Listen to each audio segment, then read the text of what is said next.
Hi everyone, thanks for joining me today. I hope you all had a nice weekend. For anybody new here, my name is Krista, and thanks for all the recent subscribers to the channel. I really appreciate that. I was going to do this video yesterday, but we had a massive windstorm that really, you wouldn't even have been able to hear me. The wind was so much. I should have really taken a video anyway, but anyhow, I didn't. I wanted to take you guys around today to the different garden beds and just show you some of the stuff that's going on, and hopefully I have enough strength and whatnot over the next 4 weeks to get a whole bunch of stuff accomplished around here. So let me just spin you around and we'll go from there. All right. Actually, I think I'm going to start, well, of course there's a hornet around me. I'm going to start right here.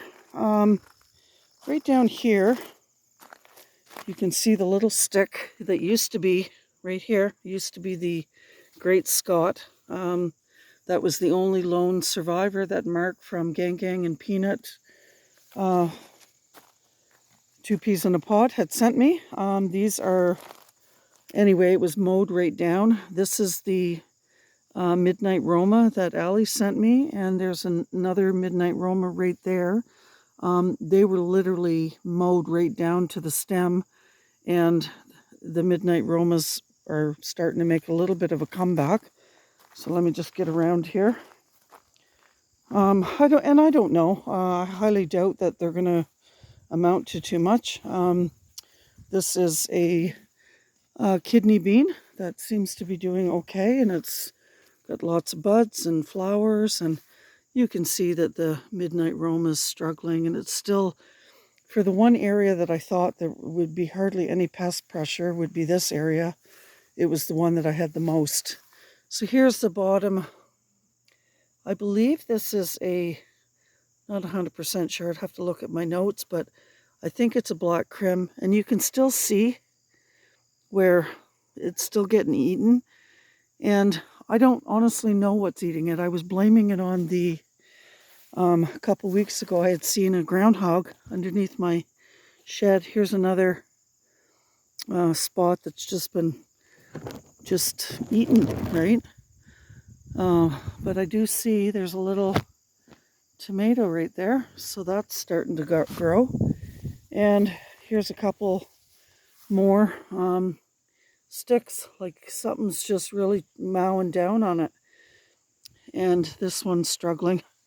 Anyhow, over here we have the Rainbow Seeds Roma tomato. That's one of 3 that I have. It's nothing over here in this bed is really doing really well. Again, I had planted, there's a second kidney bean. Both have been mowed right down to nothing. And the peppers over here are really struggling. Very much so. I don't think they're going to amount to much of anything. Yeah, so speaking of peppers, let's head over there.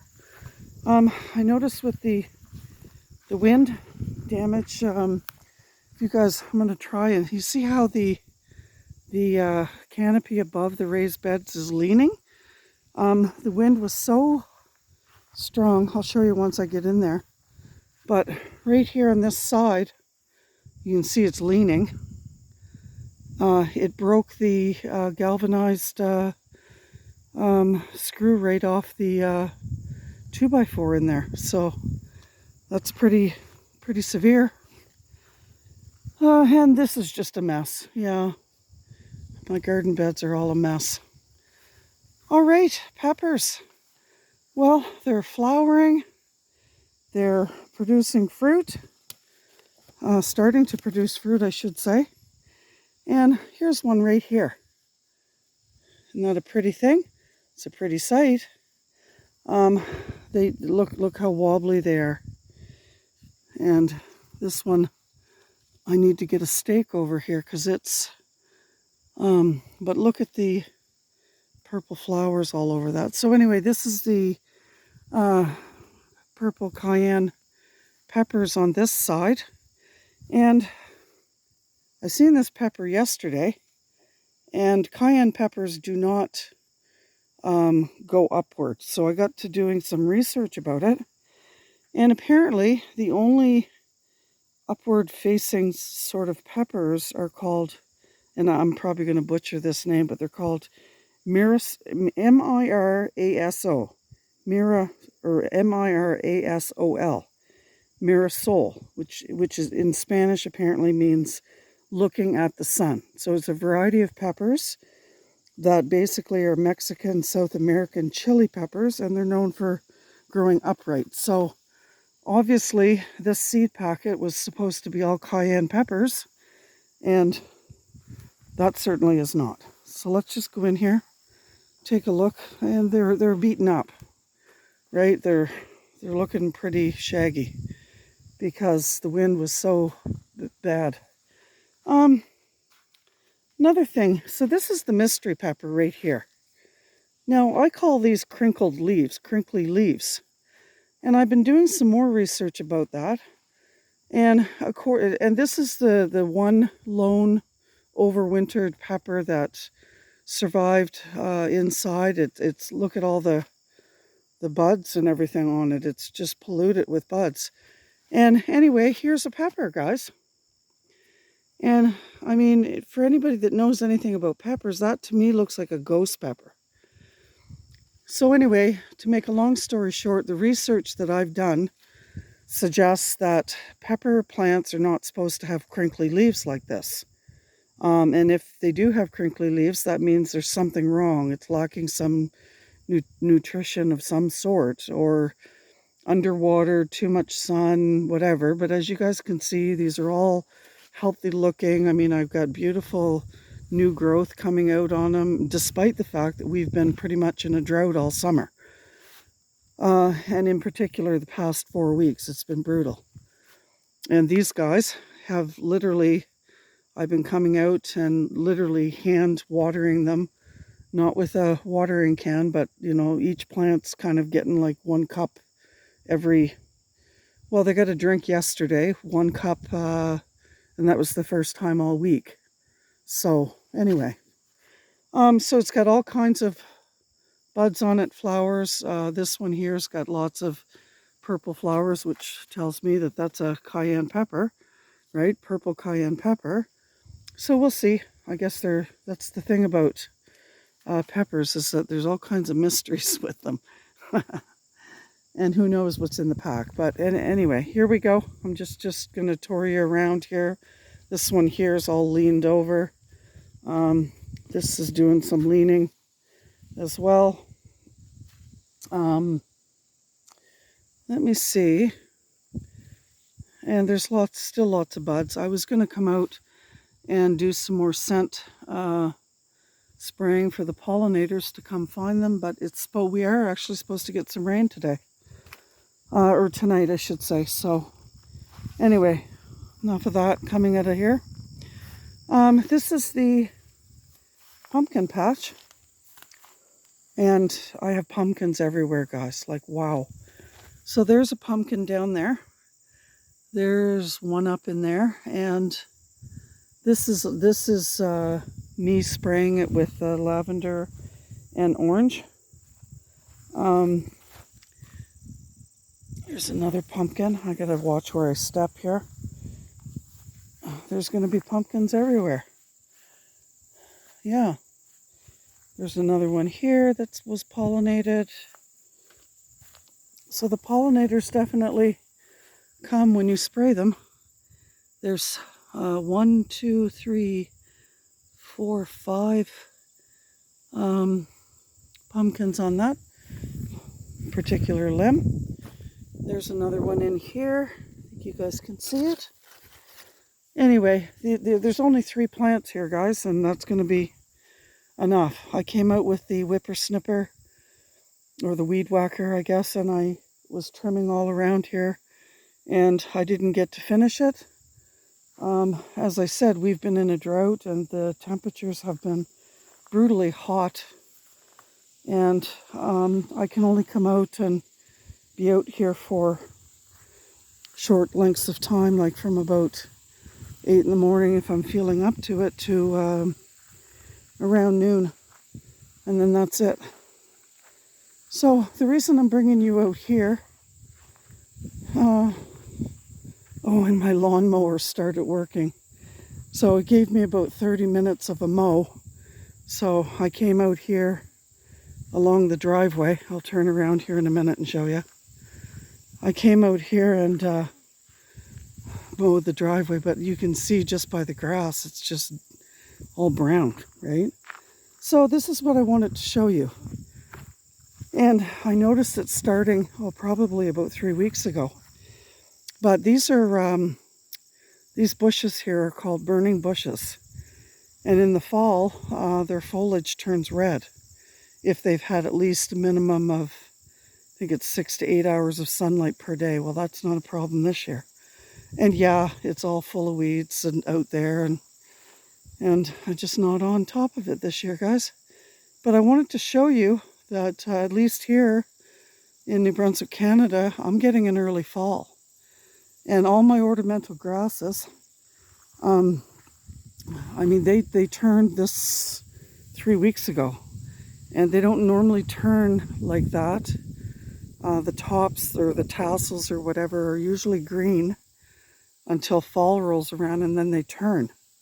So this is sort of advanced. You can already tell that it's advanced turning, and it will literally stay like that all winter and I do usually like to leave them up because it just shows me the depth of the snow and whatever. But I might cut them down this year because I didn't get around to cleaning them up this spring, and all that stuff in there is a lot of old stuff. And besides, I have to divide some of these ornamental grasses. This one here needs to move completely because it's in the way of this hosta.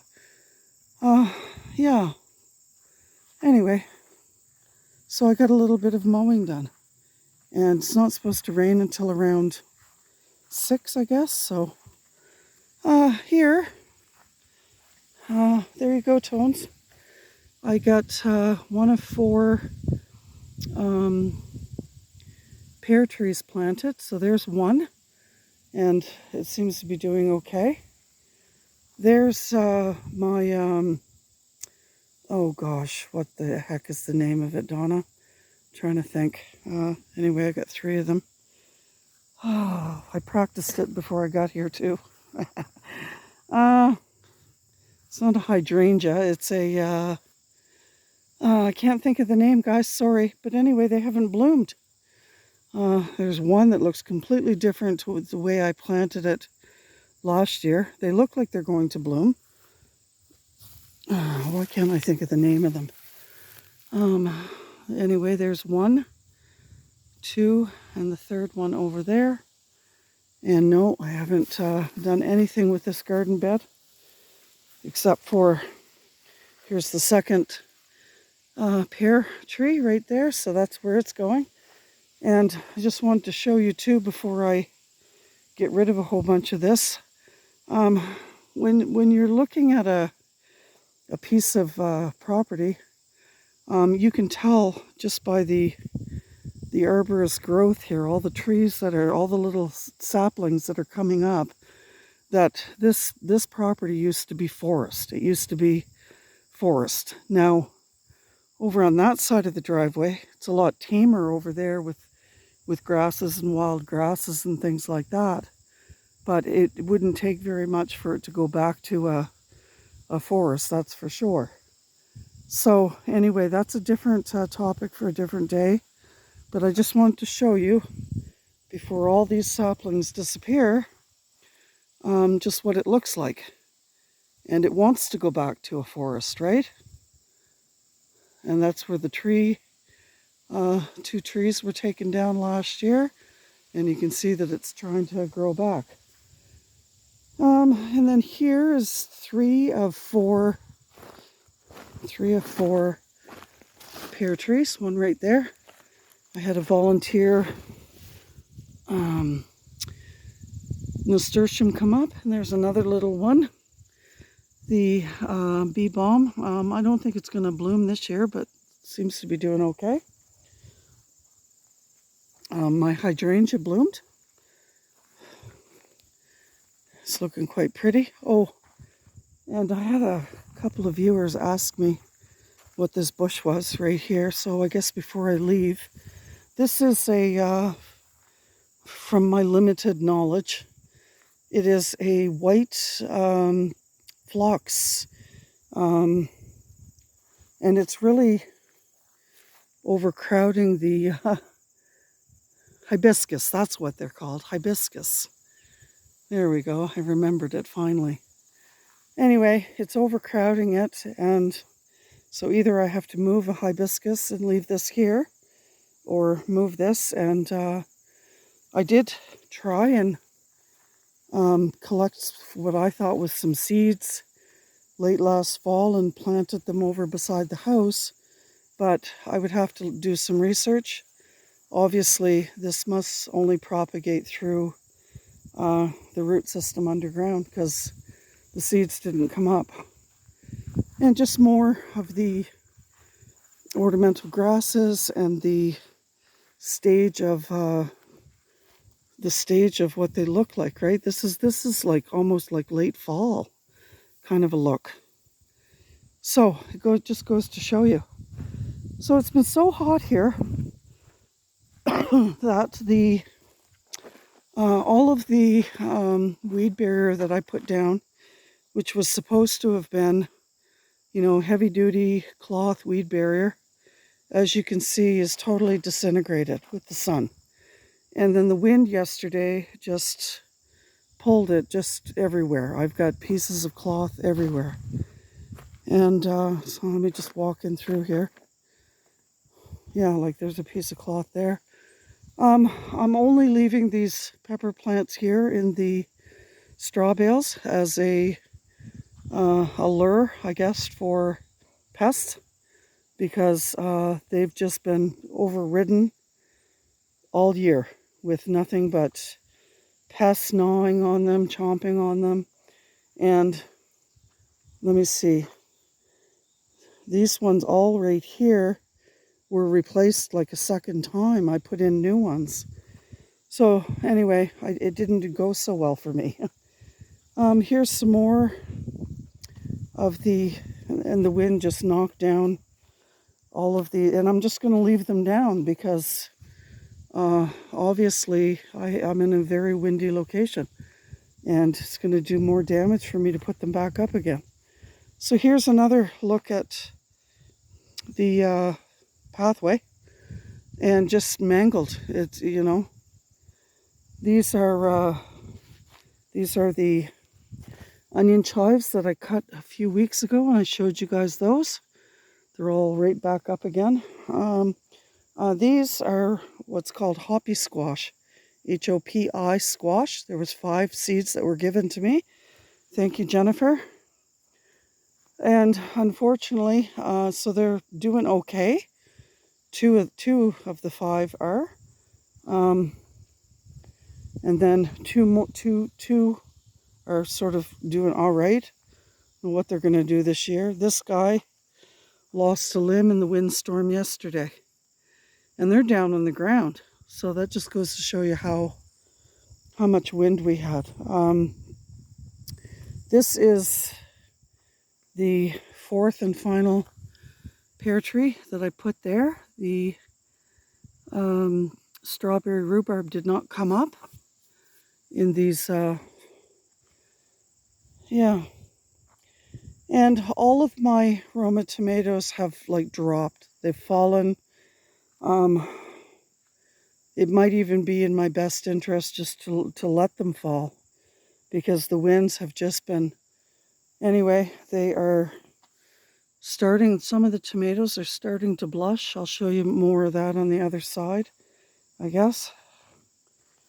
So yeah, all that work, I guess, guys, to get this weed barrier laid. Anyway, Costco did take the weed barrier back. It's one good thing, I guess. This is the Atlantic giant pumpkin. I don't see any pumpkins forming on it yet, but it's really doing quite well. Thank you, Jimmy. Jimmy from plot 41. I think it's 41, Jimmy. My apologies if I'm forgetting properly. I'll leave everybody's channel names in the... Okay. I don't see any giant pumpkins yet. Oh, there's one there. So I don't know. I have been spraying over here as well with the lavender and orange. So as you can see, I have lots of Roma tomatoes over here. Yeah, it's quite heavy laden, and obviously the pollinators are enjoying the scent. So there's one there that fell with the wind yesterday. I think I'm just going to leave it in that condition, right? Okay, so that's pretty much it, guys. I'm not 100% sure, but possibly this is a strawberry rhubarb. I don't know. This is the remaining 2 out of the 3 rainbow seeds Roma tomatoes. This one, I came out this morning and it was actually out of the ground. So I took it off of the post, and hopefully that will save it. I covered up the roots again, and I might pin it down with a fabric staple or something, just so that it stays in place and it's not blowing all over the place. One other thing before I leave, I wanted to show Susie and Rhonda that really enjoy hostas, because I took all of the, I cut the flowers off, and all of these hostas have rebudded. So they're now doing a second flush, which is pretty cool because, you know, in late fall, as the bees are getting ready to hibernate, they can come and enjoy that a little bit more. And same as over here. Let's just go over here. You can see by some of these hostas here, these are all, they're all starting to form buds, and they're going to rebloom. Yeah, I've weeded this, I don't know, twice this year already, like heavily. And I did put some more peppers in over there, like I said I was going to, guys. The wind was really wrecking havoc with them as well. So anyway, all right, that's it. So thank you very much for joining me today. And I hope you all have a wonderful day or evening wherever you might be in the world. Take care, and we'll see you soon. Bye.